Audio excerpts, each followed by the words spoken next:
stuck now. All right, we all ready? No, I didn't let him. Time being 7 o'clock, I call to order the August 22nd Franklin School Committee meeting. Meetings are recorded by Franklin TV and shown on Comcast Channel 11 and Verizon Channel 29, as well as recorded by Franklin Matters. Any individual who also wishes to record this meeting must notify the chair in accordance with Massachusetts General Law, Chapter 38, Section 20F. All right, first order, Pledge of Allegiance. If everyone could stand with me. I pledge allegiance to the flag of the United States of America and to the republic for which it stands, one nation, under God, indivisible, with liberty and justice for all. As is customary, we will pause for a moment of silence.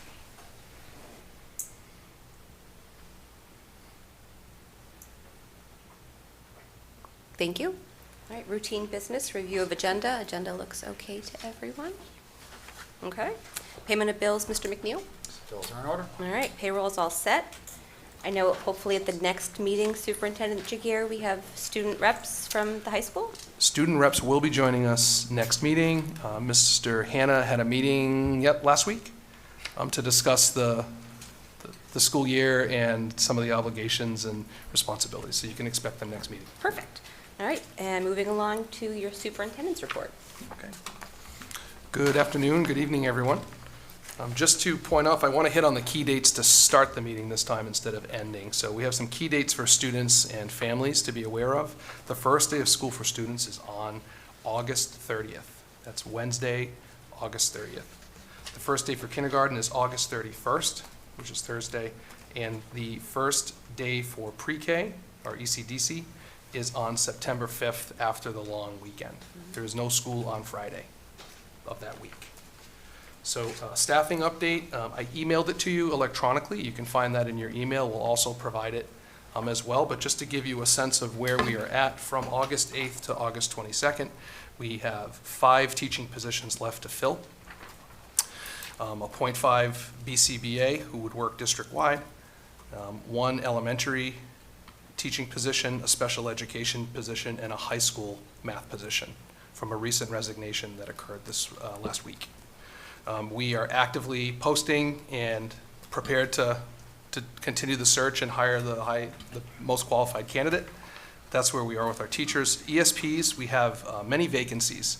I'm also on a thread with the area superintendents, and the thread today was how many people have vacant ESP positions, and every single district is ranging from 30 to 6, depending on the size.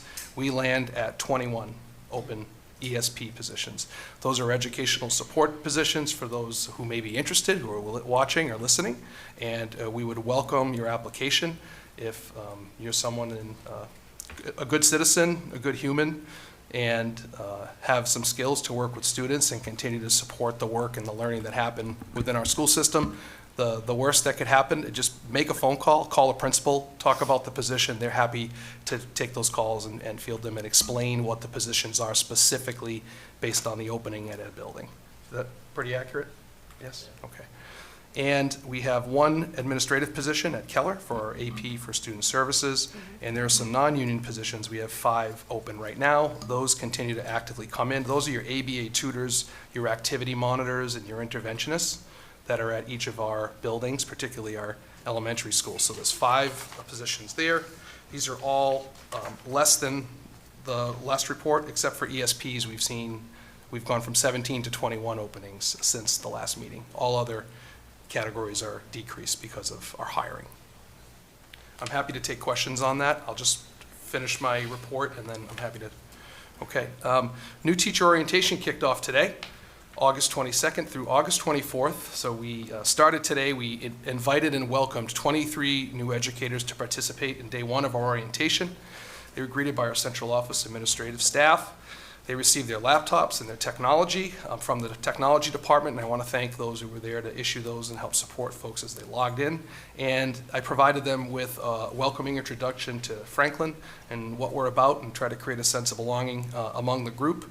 and then pass the mic to Dr. Rogers, who did some work around equity, inclusion, and belonging.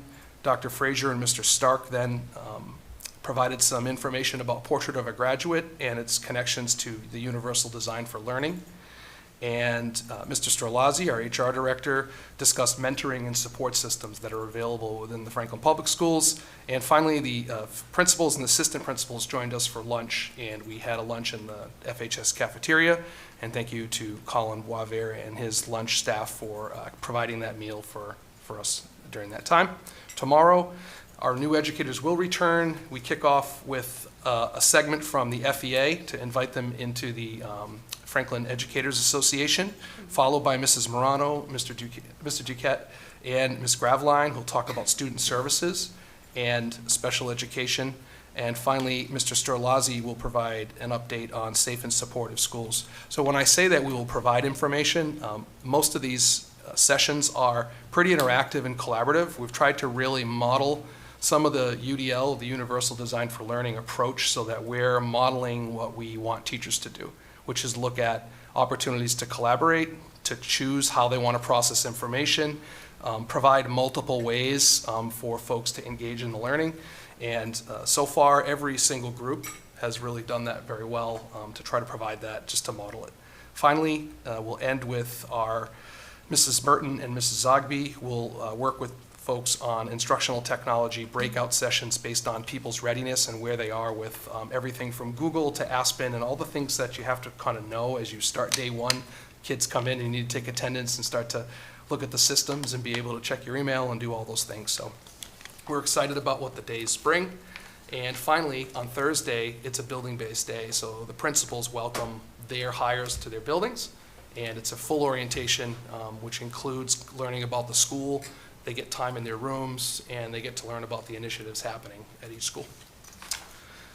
Our opening day is scheduled for August 28th, and we're excited to welcome our staff back to Franklin High in the auditorium. We'll kick it off in the morning, 8 a.m. I'll begin with some opening words, and there'll be opportunities to just share about our goals for the year and bring people back and welcome them, and then there'll be time to transition to their schools. That's where the principals will lead a kickoff with staff.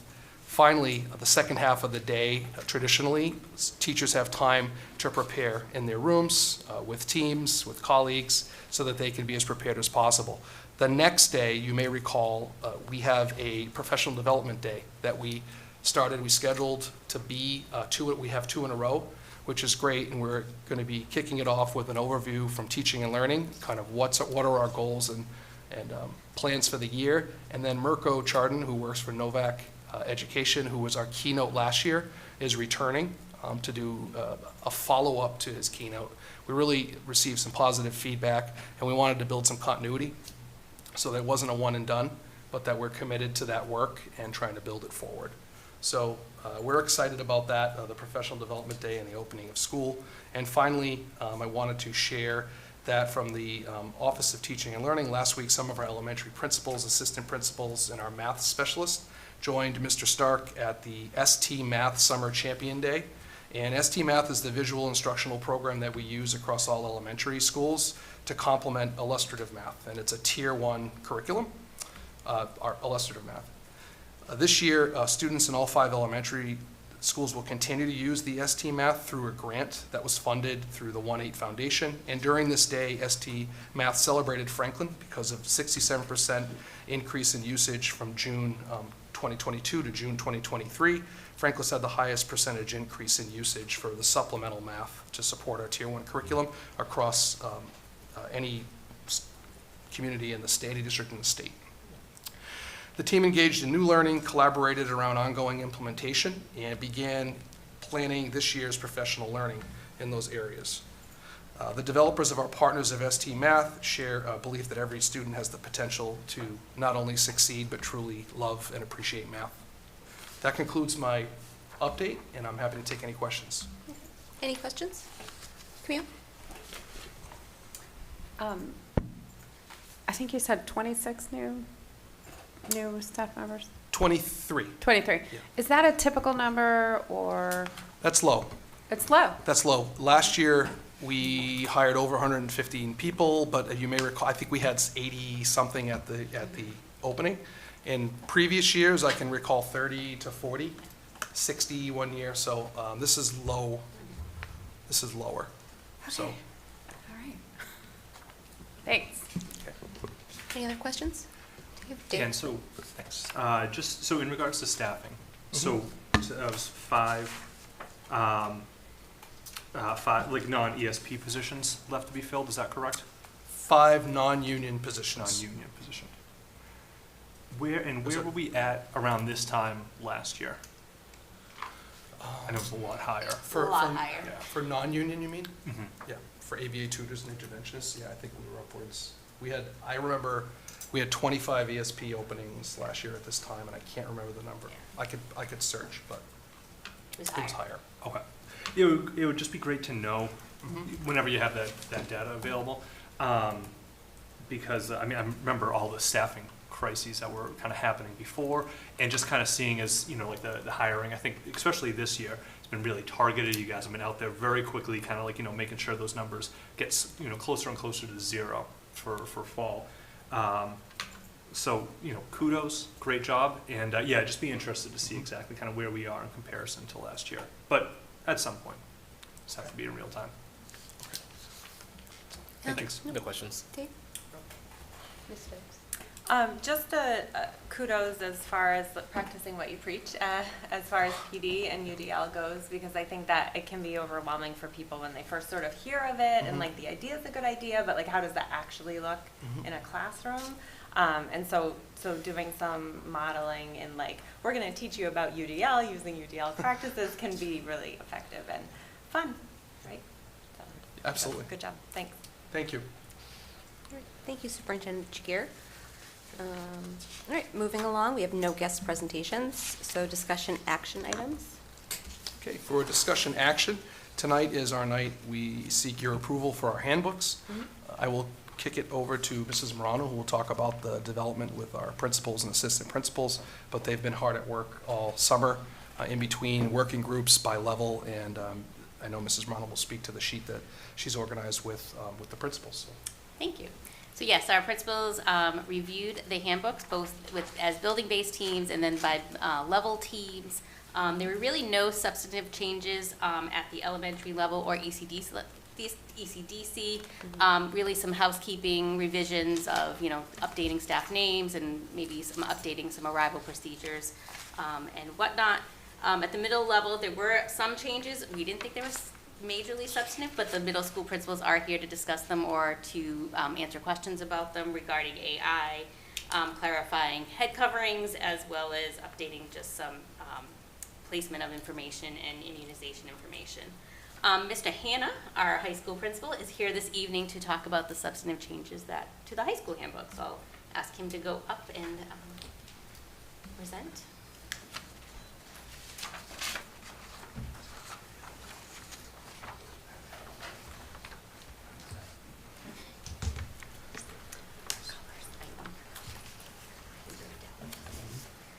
Good evening, school committee. Hope you're enjoying your summer. I've had this seat's kind of wonky. Pardon me. All right. We can get you a Settled better in. seat. And happy to share with you some of the work that occurred over the course of the summer with our administrative team, taking into consideration our handbook, which of course outlines the kind of general expectations that students and families should have for Franklin High School in terms of what we do and what happens when things don't occur the way that we expect. And you know, we try to make it user-friendly. It is a rather large document. It's close to 100 pages, but it's necessary, and it's just like a mortgage.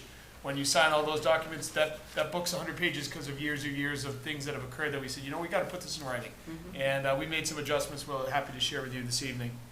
I think you're seeing the changes. One thing I'd like to call just our attention to is this kind of a picture that we've come up with over the summer highlighting We Are Panthers. This is the 155th year that a high school in the town of Franklin has opened its doors to young people to provide education. And we're looking at, I was a history major and taught history for a long time, and I have a care level for our past. I think if we look at it closely enough, we can learn a lot about our future.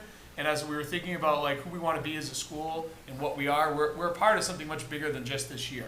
We're a part of a tremendous amount of time and effort put forth by generations of people out of this fine town and city.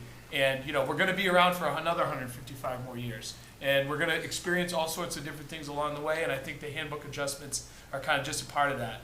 And for me, it's an honor to be a part of this tradition. And we're going to be highlighting that to our faculty and students as we kick the year off. So that said, what are the changes, and what questions might you have regarding these changes? The first is just a clear explanation of our credit attendance policy. So the expectation is that students are in school, and when they meet certain thresholds of absences, we communicate that to families and we offer an opportunity for students to earn credit back. So maybe they were out sick for an extended period of time or other such things, and we want to make sure that they recognize, yes, they still have to give back time and or maybe even learning. And we've set up systems both that can occur during the school day and after the school day to earn that credit back. And previously, the explanation was kind of done in independent letters that would go out to families. We wanted to be a little bit more transparent and put that down in the handbook. Where is this space going to be? How do you earn the credit hours back to allow for you not only to show your understanding of a grade, but also the time that we expect you to be a student in the school. So that's one. The second is a little more kind of timely. It's an updated cell phone and electronic device policy. 155 years ago, there were no cell phones, obviously. Now we're dealing with them all the time. And every year, they're getting more and more powerful. And we have a responsibility to kind of model for our students under the umbrella of a portrait of a graduate, like how to mature your way through a complicated life. Phones are a reality, and phones can be really powerful in a good way. For example, giving like really important medical feedback regarding blood levels or other types of information that's far beyond my even wildest imagination, right? Like students need the phones on them to give their information back to say, where are things going on in my body? How am I still staying healthy? So like there's one extreme example of a way it's good. And then sometimes it can be a huge distraction. There's apps like TikTok and other various apps that like really can kind of capture your attention and make it much harder to focus on Algebra 2. So, however, phones aren't going away. They're a critical device that allows for our society to interact efficiently with each other. And so I think we need to teach our students how to manage them properly. So the language, we spent a few weeks looking at different examples from around the state, what made sense, what were we comfortable with as a team administering, and what was kind of in line with a lot of practices that existed out there, as the state of Massachusetts has asked schools to become a little bit more prescriptive in what is it you're doing with your phones. We didn't really feel like it was reasonable to have everyone like turn their phones over to some space, because that's 1,700 collected items every single day. And to be honest, certain people are well within a respect level of managing their phones. So it's like, why should this person have to give up this thing just because and it just didn't feel right. So I think we came to a place where we're saying pretty concretely they're not to be visible during academic time, period. And I think that allows for someone to keep it in their backpack or their pocket, and as long as it's not out and causing a distraction to the room, it's fine. And I really feel like that's like a responsible way to manage it. I mean, we all have our phones on us throughout the day, and it's going to be something that they're going to have to get used to managing. And then we'll use our progressive discipline if that becomes an issue. If they can't keep it out of view, then we start with a conversation. We start with local level control with the teacher talking to the student, and then we can go through the more kind of traditional process of more formal write-ups. Obviously, call some families in, talk about how it's become a distraction, and really kind of like work in a supportive way of saying, hey, this cannot continue to be a part of your day. So that is a highlight. I know that somebody I think had asked like, is this becoming a bigger problem, cell phones and electronic device use? I don't think it's a problem. I just think it's a reality. And we've got to kind of like formulate ourselves around addressing it in a thoughtful way. It doesn't also create like over-policing. I don't think that's the best way necessarily to capture engagement and support kids. So that's like the update on the cell phone policy. Along the same lines, academic dishonesty, artificial dishonesty, right? I mean, cheating is as old as time. And we just happen to have a new version of it with this AI stuff. And previously, even when the internet first came on, I remember when we were at a school and they said, we're going to have one-to-one computing. And everyone said, oh, everyone's going to cheat on everything. And it's like, well, maybe we should be writing questions a little differently then if it's so easy to, get the answer. And I think AI is going to challenge us a little and test our traditional kind of approaches, but I don't think that's the worst thing. I think we got to try to like work with it and understand that, no, we don't expect students to take a picture of a math problem and then submit the answer because that's what the AI machine is telling them. And we need to like monitor how assessments are going. So one of the things with the cell phones is no cell phones, they're to be shut off during any assessments, really kind of examine the student answering the questions that we have decided are worthy of their time and give us the feedback to say they either know or don't know this. And we can move on or we can't. And I think AI just, it makes it a little more difficult for the teacher, I would say. But in the same respect, it's something that we're living with. And it's really powerful. I mean, as a historian again, like we're living in such an amazing time with information sharing. It's far beyond, I think, what we can actually digest is occurring around us. And sometimes it makes us happy and sometimes it makes us really frustrated. But that's just where we are, and I think we have to just be open to that and take the good with it and then adjust where we can, while trying to believe in kids not wanting to do that unless they're feeling really panicked about their grade. Most people don't cheat or do things wrong until they're feeling very desperate or cornered. So anyways, that's the third. Clarity around bathroom use policy. We have had some instances in bathrooms where like large gathering had occurred and we kind of put in specific language around like one person to a stall, we shouldn't be bringing food into the bathroom, technology should not be in the bathroom, and just trying to reorganize how we use those spaces. We have developed our e-hall pass system, which helps monitoring how many students are out in the halls during a given time. We also introduced a new system to check in during the day, so when you walk in, if you're tardy to school with your badge, you scan it, a ticket gets created, and you bring that to your teacher so you're not walking all the way up to the third floor to then go back down to the first floor. So we're trying to streamline some of our check-in processes to avoid moments where people are spending extended periods of time outside of where they should be. And bathroom monitoring has always been a difficult task for schools. Smoking in the Boys' Room was a song written many, many years ago, and it's not to say that it's okay, it's just a reality, and we're trying to deal with it as respectfully as possible. I know last year we had a number of instances where we had to try to shut bathrooms down and really try to work with our students on creating that respectful environment that we talk about, that we believe in. And it's not the easiest thing to do, but I feel as though highlighting a few specific examples is helpful.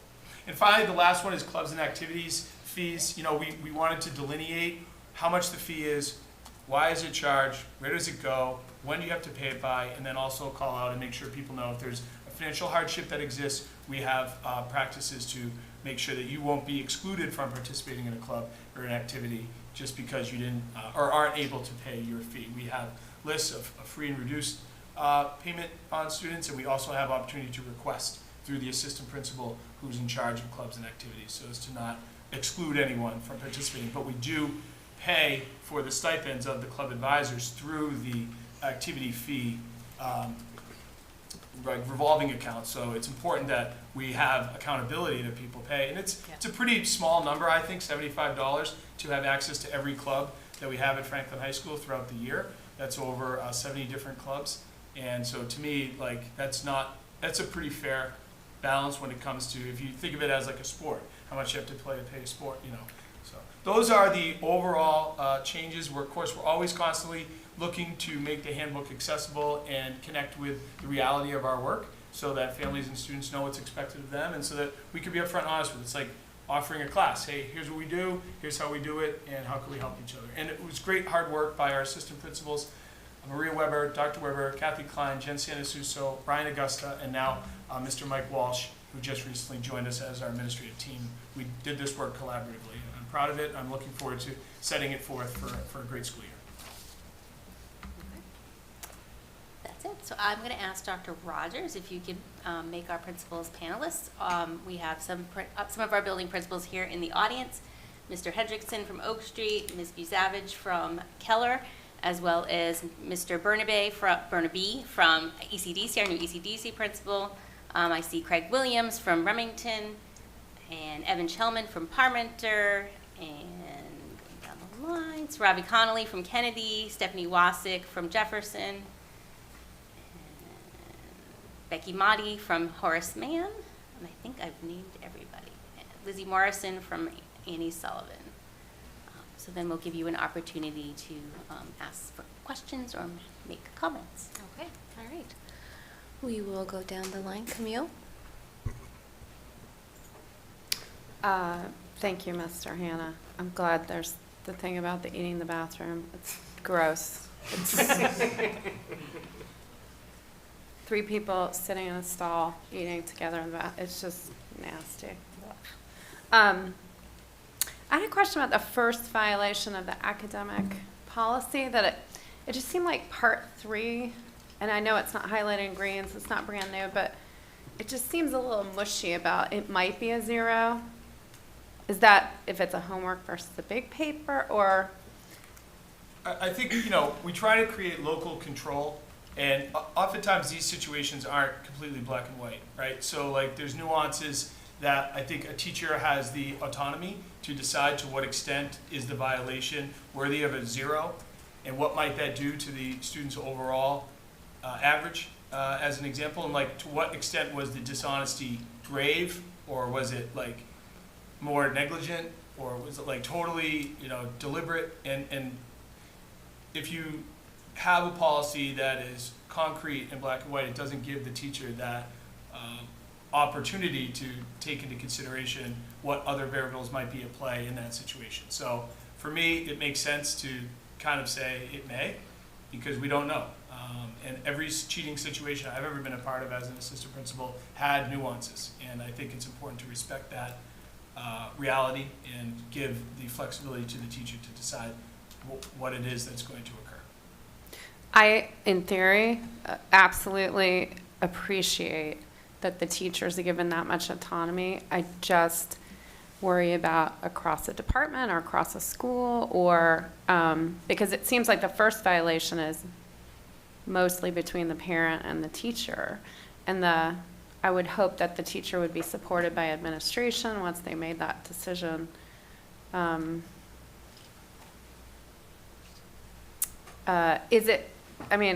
Is it either 0 or it counts and they get to redo it, or is it? I mean, I think, again, like it depends on the particulars of the situation. I wouldn't want to say it's 100% going to be a 0. And I mean, this is all being done like in a supportive manner with a lot of communication going on between the administration, the teacher, the community, the family. Like, we generally think cheating is a behavior based on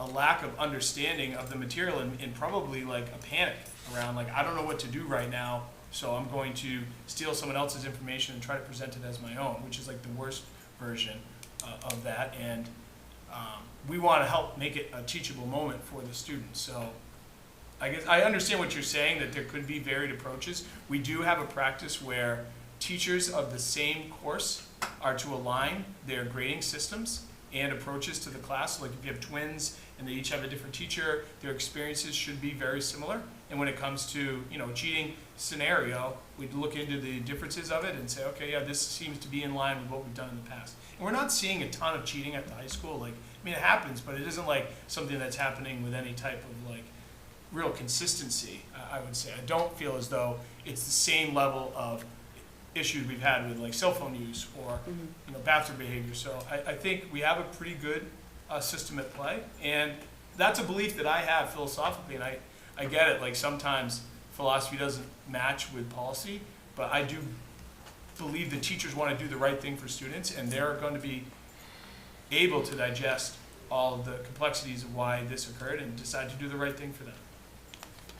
Thank you. Yeah, my last comment was actually towards parents who may be watching, and I'm going into my 24th year, and I just wanted to, I like that there's the requirement to contact the parents. I really kind of wish that you could see that often where I teach, you can see a pattern of cheating in different classes, and so if I go into their academic record, I can see, oh, we have quite a problem here in each class. And it may be they're going through a horrible period of their life and they panic, and you know, there could be many reasons, but it's helpful to look at those patterns. But what I wanted to say to parents is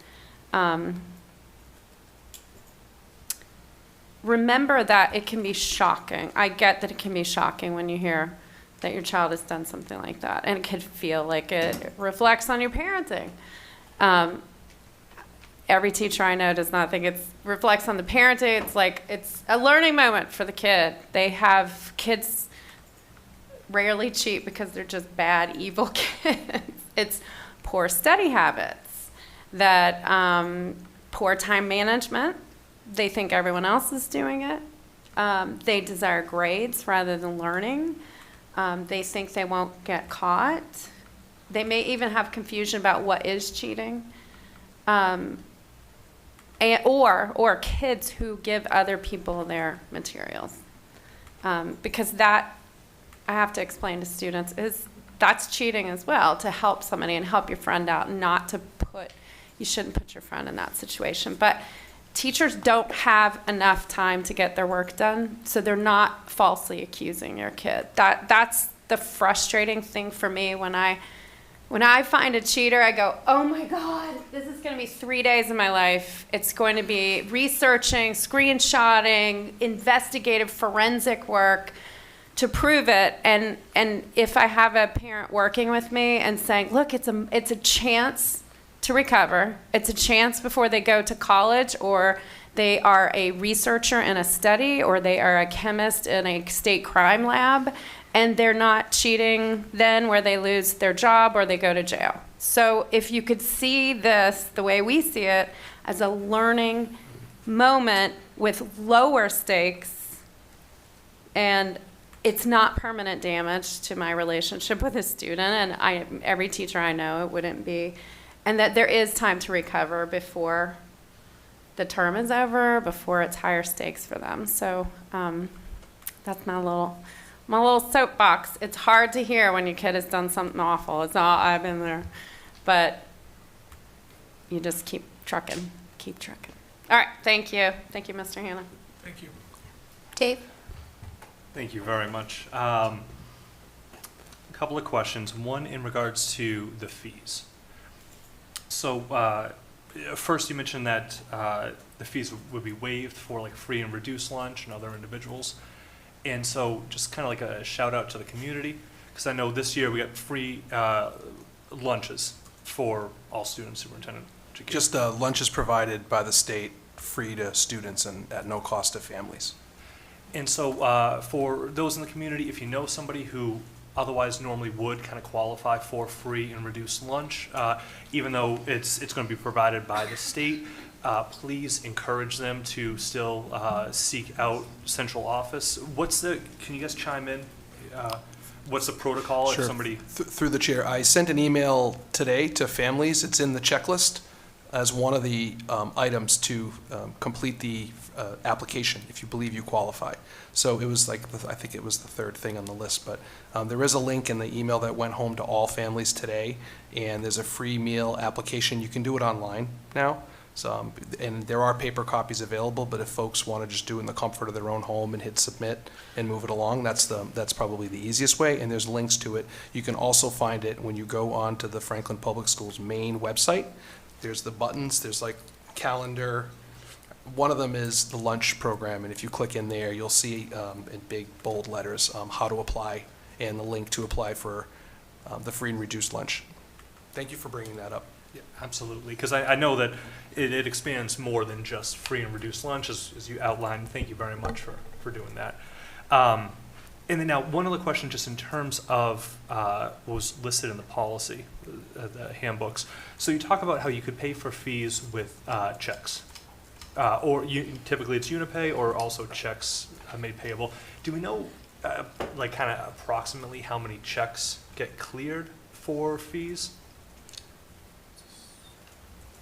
I get a monthly record of account, sorry, Mr. Dutch. No, go ahead. I'll fill in afterward. Okay, so I get a monthly account that comes through that highlights all of the student activities and where the money is, and so I would see if we had like a particular swing that didn't add up for what is traditional balance per month, but I don't get an itemized picture of the checks that have cleared, so I don't, maybe Mr. Dutch could jump in at that point. Yeah, the majority of payments are made through Unipay. There aren't too many checks that come to us any longer. I couldn't give you a specific percentage, but it's a pretty small number. So at least nothing to kind of like write home about. I know we've talked about some other things kind of going through business office and I'd imagine that just takes more resources, out of your office, but it's not big enough that it really makes much of a blip. No, and when it comes to our office, it's already been processed at the high school, and then we're just checking that work. So we're not actually doing most of the processing, other than making the deposit. So not to a point where it needs to be completely eliminated and just go all digital. It doesn't cause that much of a backlog. No, not with checks. The only piece we'd like to eliminate is cash. All right, And perfect. we don't take cash. Yes. That solves that problem. Thank you very much. And then, Mr. Hanna, one other thing, I just really commend you on the artificial dishonesty, the AI stance. Really kind of like the thoughtfulness behind it and like leaning into it. Because as you mentioned, it's not going away. It's not something just to kind of, bury your head in the sand and say it's just not an option. That little line talking about how it's allowed with kind of guidance and acknowledgement from the teacher, I think is fantastic. It's like ChatGPT is something that I've shown my kids and kind of, we've played around with it. And I think it's going to be so important for this generation to have a full understanding about AI and where it's going and how it can be used and how it shouldn't be used. And so the way that it's kind of being written in the handbook is fantastic, and I really appreciate the thoughtfulness behind it. So thank you very much. Thank you. Yeah. All right, yeah, so no questions, but just an observation. I think back through like the first 2 times that we done these yearbooks, not yearbooks, handbooks, and just the change in the amount of the reduction of work that has been in this because of the work that you all have done to really consolidate and align and really get on the same page. This is telling, given that there's very little changes that are happening other than some clerical work. So it just shows the value of spending the time now, putting the effort in, so that down the road we're not making all these changes and having the different policies and rules and procedures. So thank you for all the work that's put in and really staying on top of the new things that need to be added. So appreciate those. Dave? Thank you very much for this presentation and your overview of the changes. Some of what you touched upon in terms of cell phone and AI answers some of the questions I had there. I think it's very interesting that and very good that we're being proactive about, as my colleague Mr. Callahan mentioned, like leaning in and looking forward to what the future of education is going to look like as technology develops. And it's so important that we adapt as a high school, but also as a public school system. So thank you for that. Couple questions. In regards to the academic dishonesty section, I noticed that there were, after the portion about AI, there were some updates in terms of the first-time violations of the policy. I was just curious, how do those parts specifically, that 1 and 2 that are highlighted as new, differ from current or past practice? It was just more clarifying who's going to communicate to who and who should be expected to be heard from. Because in the past, I think it was like you would hear from the school, but it wouldn't necessarily be from the teacher. And what we want to avoid is like on a Monday, there's an incident of, let's say, academic dishonesty, and it gets put into the portal for the assistant principal to deal with, but they don't get to see the student till Thursday. And then the family's not communicated till Friday or Thursday evening, and meanwhile, the event happened on Monday. So we're trying to like get that communication out to the families the moment that the incident occurred, so that there isn't that delay, because the delay ends up creating a lot of misunderstandings and frustrations. And so it's the teacher's responsibility, with the support of the administration, to alert the family as soon as any example of academic dishonesty occurred. We just kind of wanted to clarify that in the handbook so that there weren't any misunderstandings. Now, of course, if somebody forgets, teacher forgets to report it, it's not gonna be like, oh, we can't do this, but we're really trying to make sure, because to Camille's point regarding like, when a family receives a call that their child is now being named like a cheater or some type of discipline around, the emotions can get pretty high very quickly, and if it's delayed, it just adds to that, right? So it's like, and the kid obviously probably would have some anxiety around, oh, I just got caught, like what's going on? So we're just really highlighting how important it is to loop everyone in as soon as possible in those first few steps. So it really isn't like a change of practice. It's more just calling out deliberately who's responsible for what in those first few hours or days of an incident.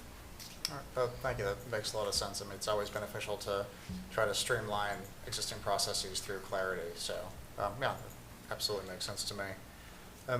In regards to the club fees, again, my colleague brought this up in terms of the financial hardship waivers, and thank you, Mr. Jagir, for mentioning the availability of the link in the application where that is. I'm just wondering, I mean, it's excellent that we're highlighting this now. How well do we advertise this so that we ensure that everyone who potentially could either apply or that this would be available to knows? And I mean, and could you also maybe touch a little bit upon, or whoever can, in terms of the confidentiality of this information, and to mention that our processes for keeping that safe to ensure that there's no stigma involved for applying for this? I can start, Mr. Hanner, then you want to, Sure. if anyone wants to chime in just at different levels. But ultimately, I did mention, it was in my checklist and letter that goes out, but it's also included in back-to-school communications that families receive at the opening day. Many families, you may recall the time we used to get the paper packets, and it has everything in it, and you just sign it because you know it's due. We've tried to move to online forms that allow folks to click on links and then accept different pieces, but we make efforts to promote this. How it looks when families fill this out, if they do qualify, the way purchasing works, when we were paying for lunch, for example, students would type in their individual code. It's the LACID number or the code for their school, type it right in, and it's just like the student behind them who maybe had money put on their Titan account, or Lynx, I think it's called LinkQ now, or their Titan account. So there's no way to necessarily differentiate between someone who's receiving support through the free and reduced meal program or not. When it comes to reduced fees in different areas, students who qualify still go through the registration process for buses and whatnot. And we have a running list of those who qualify, and then they are either billed at a reduced fee appropriately, or in some cases, if it's free, it's all within the internal here. It happens at whoever the manager is of the account that's going to waive the fee, whether it's Chromebook insurance or a bus fee. So that's how that works. We continue to try to promote that because some folks may not realize that they're eligible. I think that's where proactively putting it out like I did today, also seeing it go out in other areas, like when we do our back-to-school forums and messaging through newsletters. But also, I think as we start to live the life of school, there's no, you can apply at any time. Ideally, we try to have the lunchroom likes to put a huge push so that students who maybe were eligible, let's just say, now that with lunches being available at no cost, it's a little different, but I can remember a time where a student may be racking up a lunch bill, and then it's a conversation, and we would often connect with the family separate of the student and say, have you thought, through conversation you learn things, and then you provide that opportunity for them to apply, and if they apply, then that's taken off their plate. So we try to look for proactive ways and then reactive ways with trusted adults that have built relationships with families and with students. I can remember sitting in a kitchen with a parent regarding this and just having that conversation, helping fill out the form. And nobody knows who that is or when that was, but ultimately we do what we can to try to reach people and meet them where they're at. Excellent, thank you. That's very helpful. And just to follow up to something you said, so you mentioned that all of this is dealt in-house in the admin level, so no club supervisor or administrator is aware of who's receiving a fee or not? No, they register through our online processes, and the more we come up to date with no cash, limited checks, the only way would be if a check was passed, it should be directed to go somewhere where someone's handling that and managing that. And those are like account managers. The club advisors aren't responsible to manage fees, or they're there to look at students who are showing up or are on their roster or whatnot. It's a good question. Thank you. And one more question for you, Principal Hanna, but with regards to the middle level health curriculum exemptions for admin or whoever. And I asked this because this came up a couple months ago and there seemed to be some confusion over this topic. So Just for clarification, the only curricula that parents and guardians are allowed to exempt their children from are those regarding human sexuality, correct? There's nothing else? Correct. Okay. Thank you. Thanks. First, I want to say hi to all the principals out in Zoom land. Hi, everybody. I hope you had a great summer. Welcome back, or welcome if you're returning to Franklin. I'm looking at you, or new to Franklin. I know there's so much work in the principal roles, and you two in the audience. You guys do so much work in the summers, and it does not go unnoticed. So hopefully you also have some time to balance with some fun and outdoor time and relaxation, friends and family. The handbooks are an important thing because they're school committee policy. So they're long and they're thorough and they're detailed, and that's all really on purpose. And I know as parents, we sign off with our kids that we've read through the whole handbook, and just a reminder to the community, to the parents and guardians out there, that it's really important to read it all. It's really important to read it all because there's a lot in there. There's been a lot of thought that goes into these handbooks, and really it's like every year there's more thought, there's more updates. Like these are, I think the amount of work that goes on behind the scenes for handbooks is there's a lot there, and so it's important as parents, if we've already read this last year or the year before, to read it again, because there are certainly updates and they're really important. So we're talking about a bunch of them tonight, but we're not really getting into all the nitty-gritty of the handbooks, and there's really important things in there that we're all bound to as parents and guardians, so we need to make sure that we take that responsibility seriously. The couple things that I just wanted to talk about for a minute are so I guess back to the AI, which a couple of my colleagues brought up. So again, hats off to you guys for embracing it or learning to live with it, as you said, I think, which was a good way.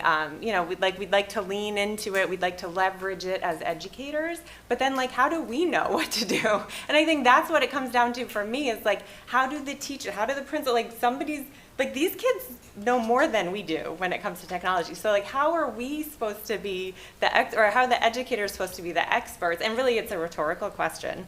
But I do think that could there be opportunity at some point with the teacher voice and choice and PD or something, could there be PD that the educators could go to learn about, okay, tell me about ChatGPT and how can I use it to help me write test questions, but also how can I have conversations around how some people can use it to write an essay or to edit an essay, or is there an assignment around using ChatGPT where we can teach them and not just turn a blind eye, but actually go through it. But to be able to do that, we need to know what we're working with. And I think that's sort of we have conversations about this offline because it moves so fast. And we don't all have the time to really dive in there. So I do wonder in the district, is there a person that can be the ChatGPT person that you just email that person, you call that person when you're sort of faced with something or you read about something, could there be sort of somebody in the district? And again, that's sort of food for thought. But I feel it's moving really fast and we need to get on it. Someone needs to get on it. And there are plenty of people who are not qualified to be that, myself included. Another thing, I think that would apply to the high school but middle school too. Because, so staff sort of learning how to leverage it, using it for their own practice, and then also modifying assessment. If you've used the same assessment for 12 years, and it's a certain type, it could easily be put into the prompts. I don't even know the lingo really. You put the prompts into the AI and then it gives you the thing and then you submit it to a teacher.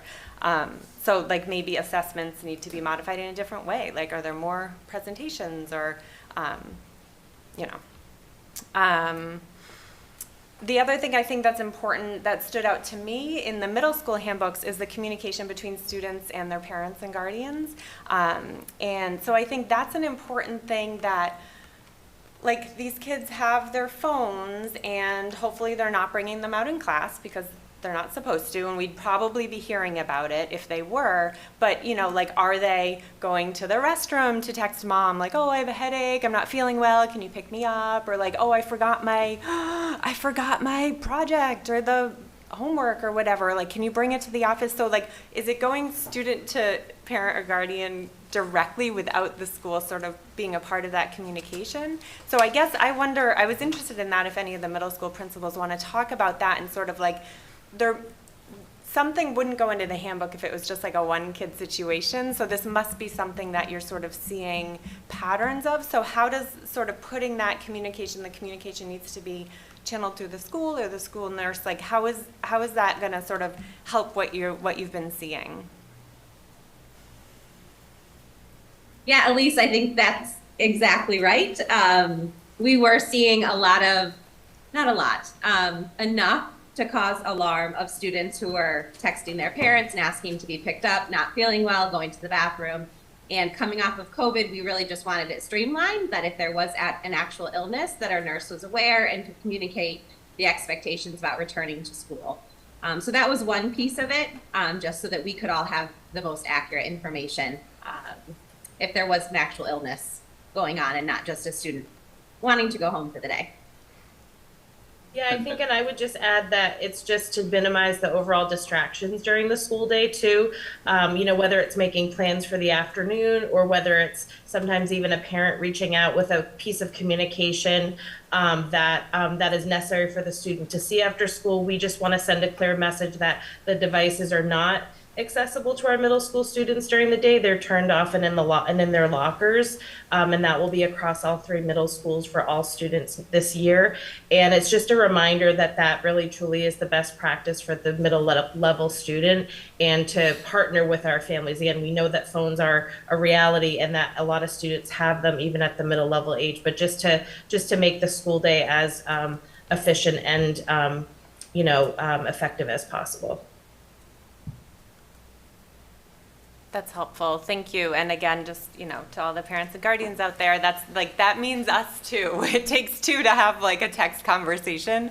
Yeah, I appreciate it being put in here, and sort of like just the thought about it, you know, like we can't, it's like if our friend is at work and we're like, oh, you know, tomorrow afternoon, can you swing by to pick up that, like, that's okay sometimes to do to our friend at work, because then they're going to look at their phone when they're able to in between meetings or something. But for a 6th, 7th, or 8th grader, they're just, it's all the immediacy all the time. And so we don't want to sort of feed into that distractibility. So again, thank you all for all your hard work over the summer. Much appreciated. Go ahead. Through the chair, just to follow up on this conversation, as you mentioned, like, what can we do as parents? And I will just say that we have responsibility and control as well, not just to not text, but we have the ability to set parameters. That 5 people are available for you to be texting during the school day, for example. And they include, you know, your caregivers, your parents, whatever your situation is, and close adults. And I think the texting between and among students throughout the school day has definitely caused not only distraction in the moment, but oftentimes I think about the amount of time our administrators are spending chasing down issues that have either derived or kind of continued on from cell phone use is staggering. The amount of investigations, and it's hard to, I'm just going to say it because that's where we're at. I want to be honest. It's really hard to watch the amount of people involved in looking into situations that took place at 11 o'clock at night in someone's room towards another person at 11 o'clock at night, and we are expected at 7:20 to manage it and solve it and investigate it. And someone's leaving ultimately disappointed because of a situation, and I'm having a hard time with it.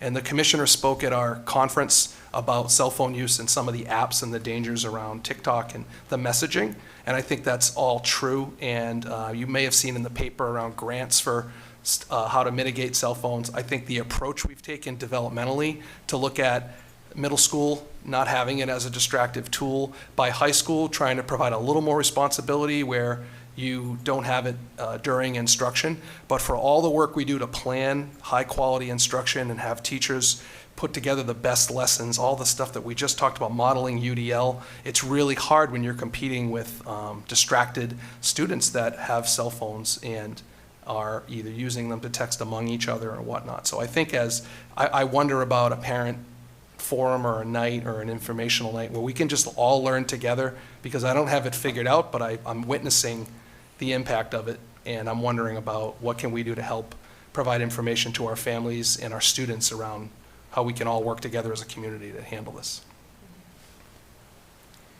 So I'm sorry, so there are instances where students are texting each other at 11 o'clock at night in their homes, not in school, and then the next day they come in and they complain to school, and then our principals, assistant principals, teachers, central office have to spend hours and hours and hours trying to handle a situation that happened at home, when you guys should be like dealing with student services and teaching, learning.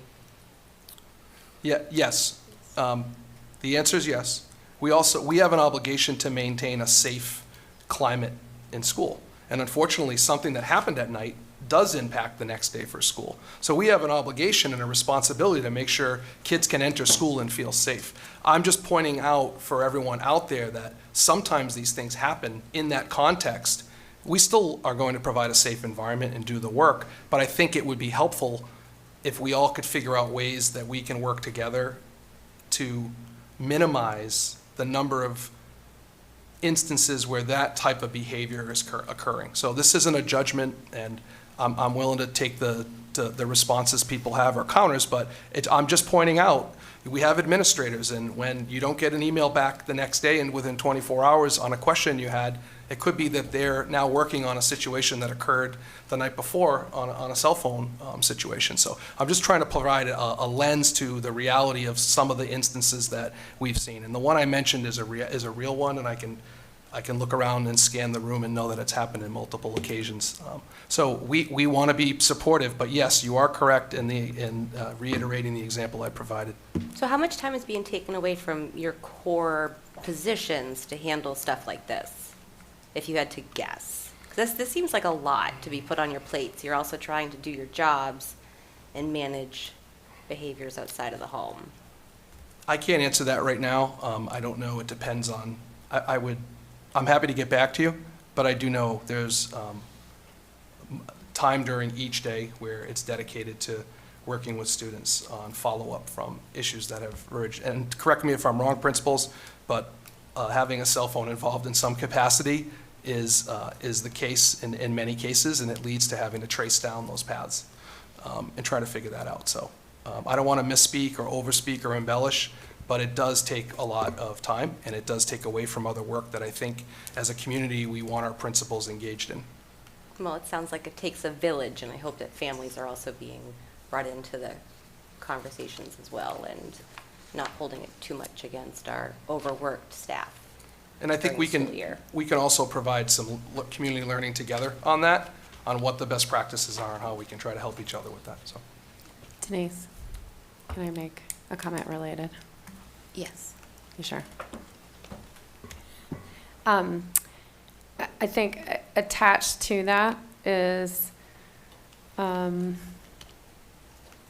that we parents, and I'm not here preaching because this is something I struggle with. I am glad that my children come to me with issues, but I cannot provide real-time therapy or help. And if I allow them to text me during the day, they will. I have a child in Amsterdam with a family, and I'm getting texts that really are minor things that when she was at camp, she would have figured out. And so that's on me because I have replied to those. And if we look at it, I'm trying not to look at it as I failed as a parent. I'm looking at it as I'm not providing opportunities for my children if I'm constantly accessible during the school day. I'm not providing opportunities for them to figure it out. They panic and then they want an answer. And over time, my job is to make them not need me. And that creates this dependency that there was something wonderful about that your parents had no idea where you were, but also you had to deal with your own situations, and that was good very often, that you had to figure out problems, take a minute, instead of, what do I do? What do I do? So if we could also, as parents, have discipline about contacting our kids during the school day, that would help teachers and administrators quite a bit as well. All right, thank you guys. Everyone here and online, go get some ice cream. I'd say go get gelato, but it's closed now, so find somewhere else to go. Great. Thank you. Thank you, everybody. All right, moving along, graduation proposal. Okay, Is this next like a up. prom proposal? No, it's not that type of proposal, but in front of you is a recommendation to set the. Oh, shoot, my Oh, apologies. just to vote. Oh, you have to vote on that. Yeah, I was just trying to move us along. All right, is there a motion to approve the 2023-2024 student and family handbooks as detailed? So moved. Is there a second? Second. All right, vote will come on the motion. All those in favor signify by saying aye. Aye. Opposed? All right, my apologies, Superintendent Jagger. Motion Nope. carries. That's completely fine. So- Graduation proposal, go. So we have a recommendation for the approval for a high school graduation date to be set for May 31st, 2024. That's for the graduating class of 2024. In your packet is a proposal from Principal Hannah regarding the date, and I'm going to allow Mr. Hannah to come up to the podium and join us to explain the 5 major areas, kind of give an overview, and then answer any questions as well. But ultimately, this falls within, just to be clear, it falls within the guidelines set by the state of Massachusetts with regard to graduation date and when school ends for seniors. And this proposal comes, just to be clear for context and history, I went back and looked at your February packet. The graduation date was not on the calendar, so you did not vote on that particular date. In the spirit of transparency and trying to have an open conversation, the date was then after the fact. We fill in some of the calendar information that's not necessarily a school committee vote. We add in certain half days, and we work with our FEA to establish which dates will have certain things. And we then added the calendar that was added, and that was the graduation date was set to June 7th on one of the calendars. So we're here today in the spirit of transparency and to explain the rationale for why it would fall the week of Memorial Day, after Memorial Day weekend, as it traditionally does. And the next time this is an issue will be 2030 for those at home, but we wanted to talk through it today. Mr. Hannah? Sure, thank you. And yeah, I've highlighted a few reasons why we're asking for this adjustment. And, you know, I mean, someone had mentioned just a few minutes earlier, like, what are we doing to maintain the, you know, energy level of our staff and administration? And one of the things I think we're always constantly looking at is, like, what does our cadence look like for the year? And how can we separate things so that we're not trying to do 2 things at once? Because that's when people start to get frustrated because they're not doing their best self, right? And we owe our seniors a great week, and we also owe the rest of the school our attention where we can give it. And so moving the date a week before gives us a chance to separate the senior graduation rehearsals and celebrations off of a week where we would also simultaneously be trying to organize our science MCAS and closing the school year down, assuming not too many snow days. We're putting a whole lot of things in a very short window of time. And I don't know, you know, we tell our teachers all the time, like, make adjustments to your curriculum that give you the opportunity to do things well and your students to succeed. And I think this is an example of us, like, looking at what we're trying to do and offering a suggestion that I think would be, is in line with what the state's guidelines are, is in line with what area schools are doing, and will allow for our staff and administration to get into those weeks and bring the full energy that's needed and provide great opportunities. So as stated, this allows for our senior week to continue as has gone on the last 3 years, which is leading days following Memorial Day weekend. And that involves things like a trip to Kimball Farms, a boat cruise. This year we were fortunate enough to involve going to a Red Sox game. We'll see if that's available again for next year. Taking it off of the week where Bio-MCAS is being administered allows for much more kind of shared responsibility. All of the APs are involved in the organization of graduation rehearsal as they read all of the students' names and help kind of line students up and et cetera. So to try to do both those would be difficult. We wouldn't be outside of that weekend, as exampled by area schools. Bishop Feion is on Thursday. Hopkinton, Blackstone, Millville, and Nipmuc will also be on Friday. Randolph, Avon, Uxbridge, and Hopedale will be on Saturday, and Walpole, Mansfield, Milton, Milford, and Needham would be on Sunday. So it's not like we'd be the only school in the area that's graduating that weekend. The state allows for it. One other piece is that we are attempting to bring junior book awards back. A lot of local colleges and universities had stopped issuing junior book awards because of COVID and the kind of like not large gatherings and so on, and now they're getting back up and running with a lot of those. So to have that extra week, we could do the junior book awards in a thoughtful way, maybe like in a morning opposite the MCAS, but to try to put all those things together in that week, because we wouldn't be able to do it that week if the graduation stayed and the MCAS, and then final exams would be the next week. So it would really be a sweet spot to kind of honor the junior class in that way. And in past districts I worked in, that's the week that it's done. It's kind of a nice way to kind of like pass the torch. The seniors are gone and you're the next leadership group, and we want to kind of recognize. So those are the larger points as to why this meeting has occurred. And I want to thank Superintendent Jagir for being willing to hear us and be flexible. And I think we're modeling what we were talking about, which is like we're doing a whole heck of a lot, maybe more than what school districts have done historically. And let's make sure that we're setting ourselves up for success. And I believe this adjustment does. And I apologize to the community members who had seen the original date. If this gets approved, if we're able to move forward, that maybe they're going to have to switch, a party plan or something. But I do feel as though these reasons are strong enough, and there's still a good solid 9 or 10 months or so between now and then, which I think is a reasonable amount of time to make an adjustment.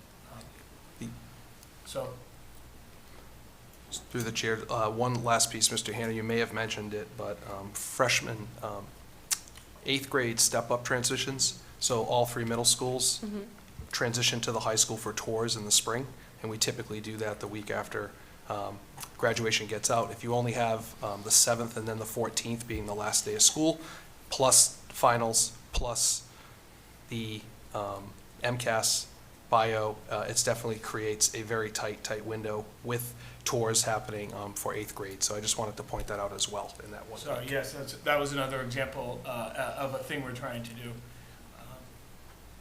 And I heard that the Friday after Memorial Day is going to be beautiful weather. We don't want that. We're definitely banking on that. And since this is up, and I know that that's a point of, not worry, but we definitely want to make sure that we're offering a safe, inclusive, great graduation ceremony, which having it outside allows for everyone to go, which is really the most inclusive version of graduation I think that you can have.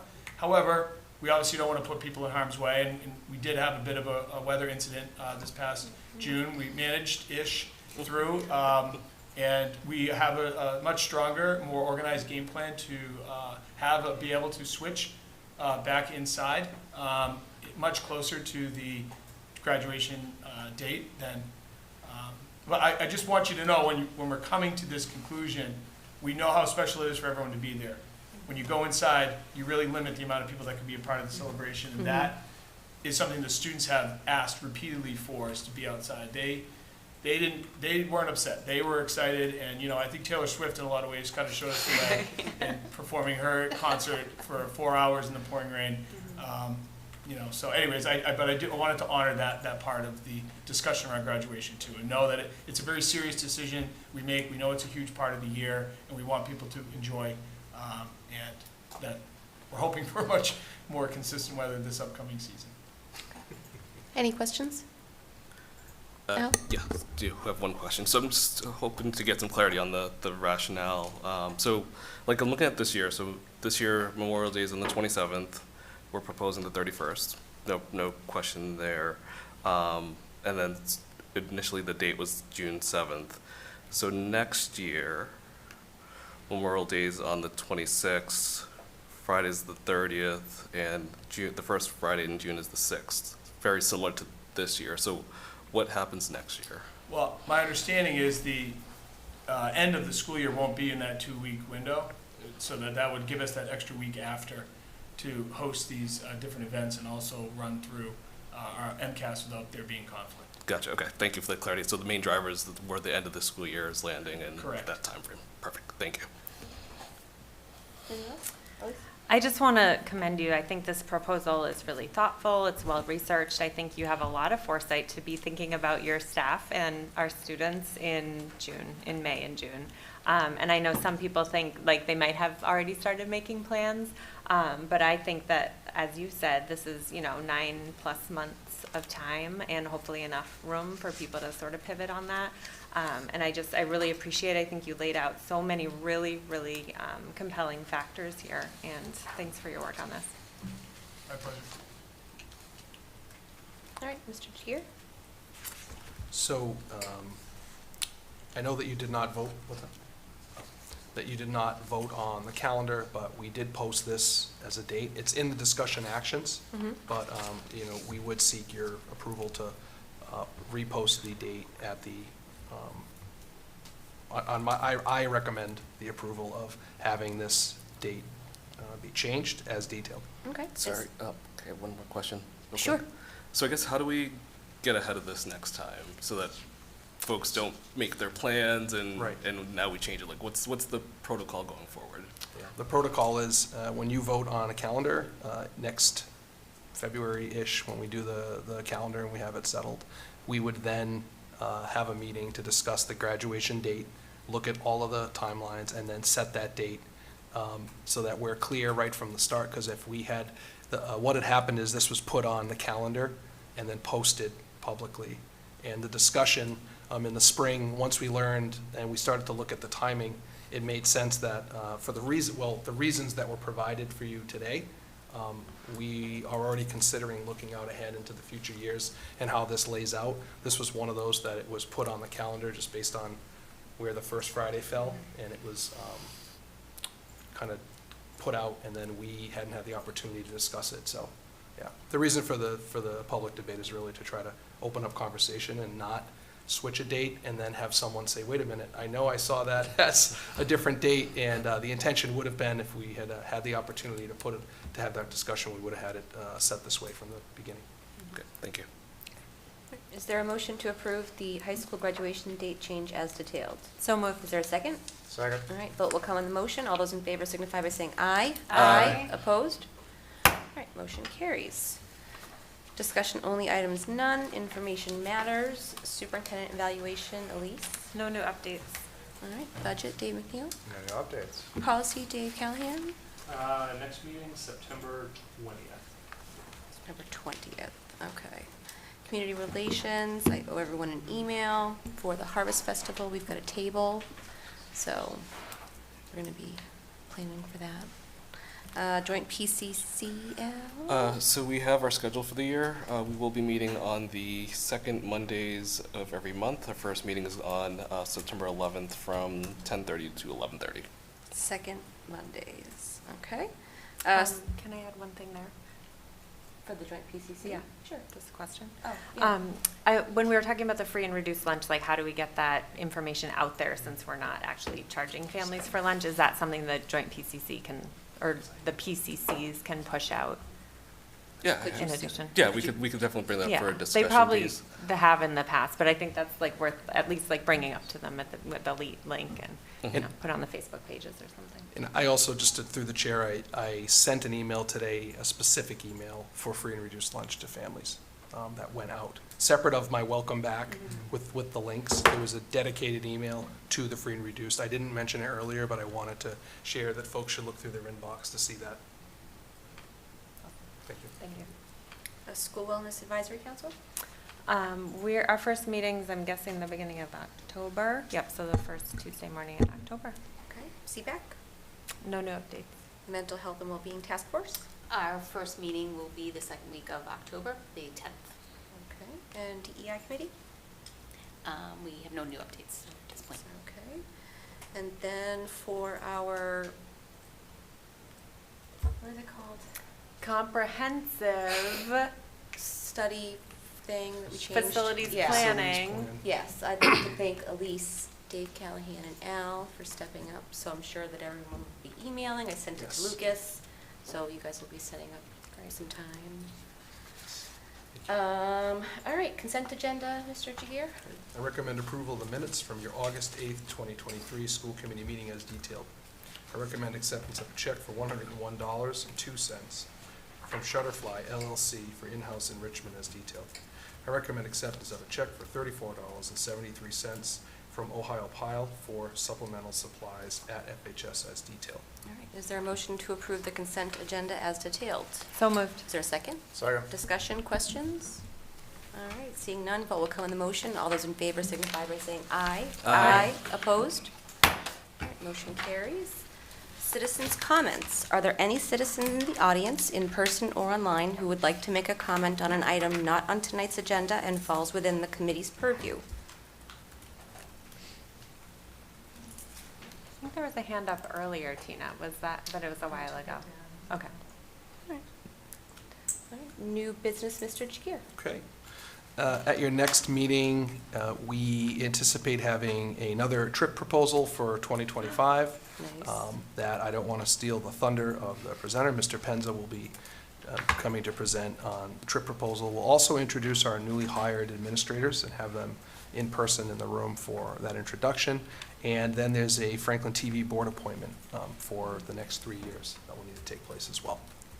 All right.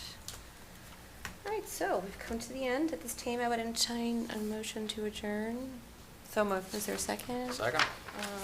Vote will come on the motion. All those in favor signify by saying aye. Aye. Opposed? All right, meeting is adjourned.